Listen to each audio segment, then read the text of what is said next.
Cleveland Barnes. And I graduated in 1949. The last half of the year of my school year was in the new building. We came over here in January. Prior to that, I went to high school in the old building that's now in front of the middle school, or was in front of the middle school, and it began classes at 8 o'clock in the morning uptown in what is now the Village Florist building, and the home ec building was right beside it.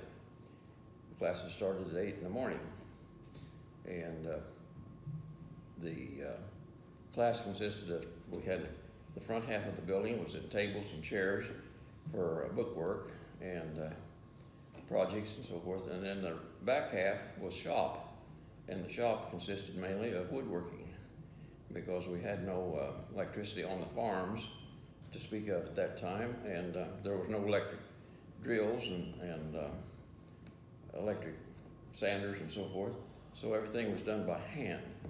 We made most of our projects out of wood, and I made myself a coffee table and bookcase and an end table and a few things of that nature during those shop hours, and that's about it.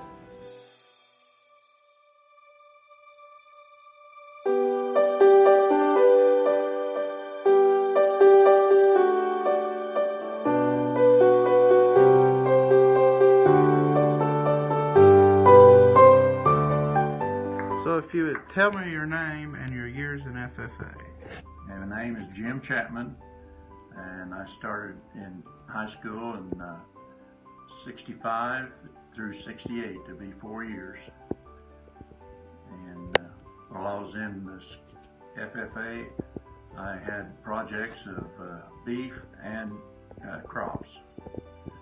My freshman year, I won the Star Green Hand.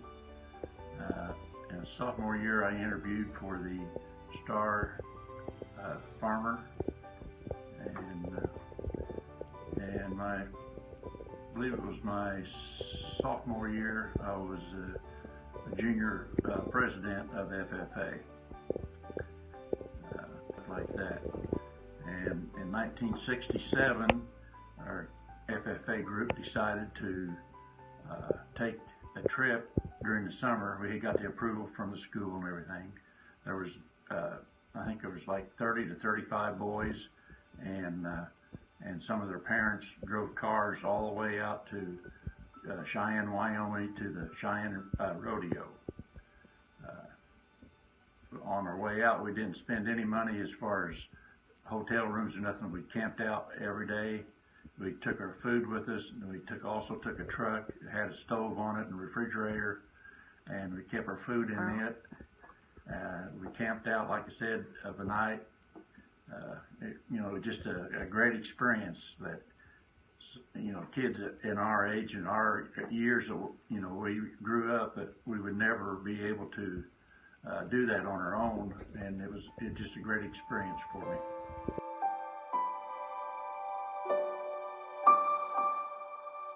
Hi, my name is Greg Kaiser.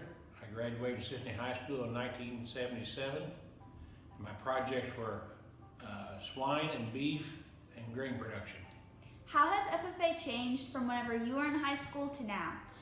I think the biggest change would be parliamentary procedure. When I was in FFA, your team went in with all other teams. We all competed at the same time, and now your school goes in as a team individual, and you do it as your team by themselves, and then they compare the totals at the end.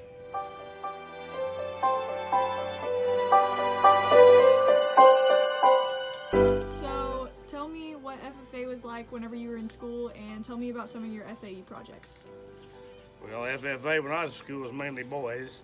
I think there was only 2 girls in there that I remember. And my projects were beef cattle, domesticated rabbits, and corn.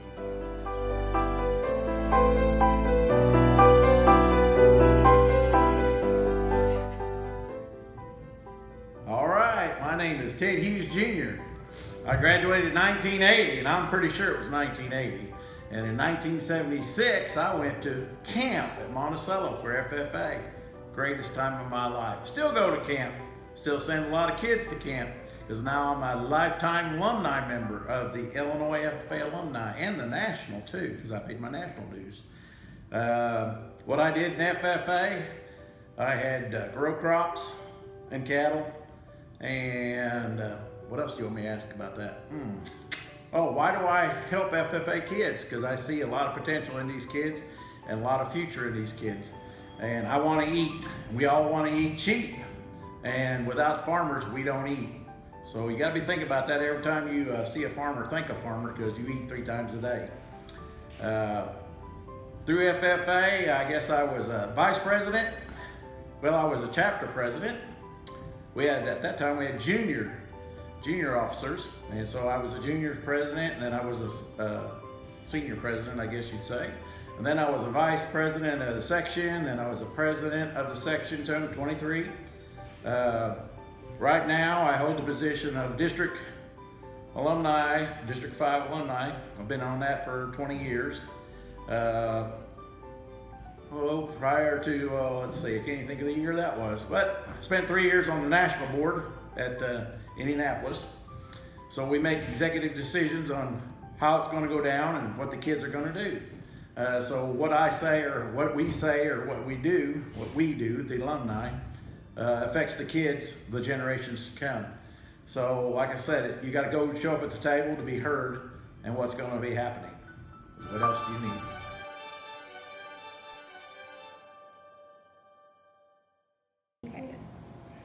My name is Kendra Walker Johnson.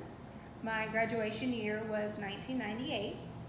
My SAE's projects were on equine, goats, cattle, and emerging technologies. With all of those, I worked with a farmer in emerging technologies to do soil sampling. At that time, that was pretty new. So I got into doing that with my uncle, who was doing quite a bit of farming in the area. I've always had the equine and animal background, so those were pretty popular projects for myself, with 4-H, rodeo, and of course FFA.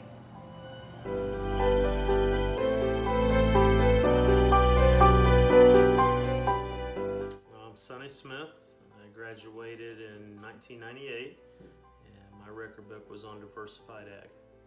What was your favorite FFA moment? One of my favorite moments would have had to have been we was on officer retreat in Nashville, Tennessee, and all of us officers was out at the swimming pool, and Mrs. Tim looked like to me that she was getting overheated and too hot and happened to be standing by the swimming pool, and I just happened to walk by and she fell in accidentally somehow, and I'd have to say that was one of my fondest moments.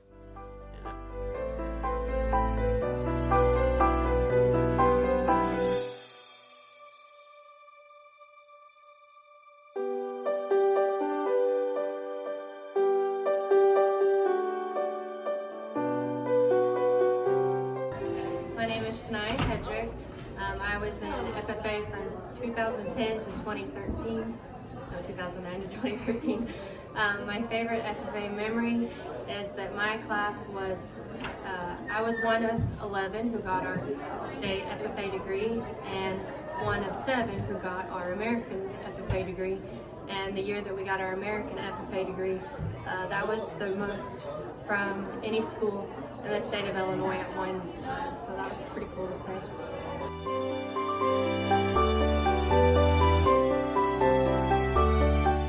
We are. We are. We are. We are. We are.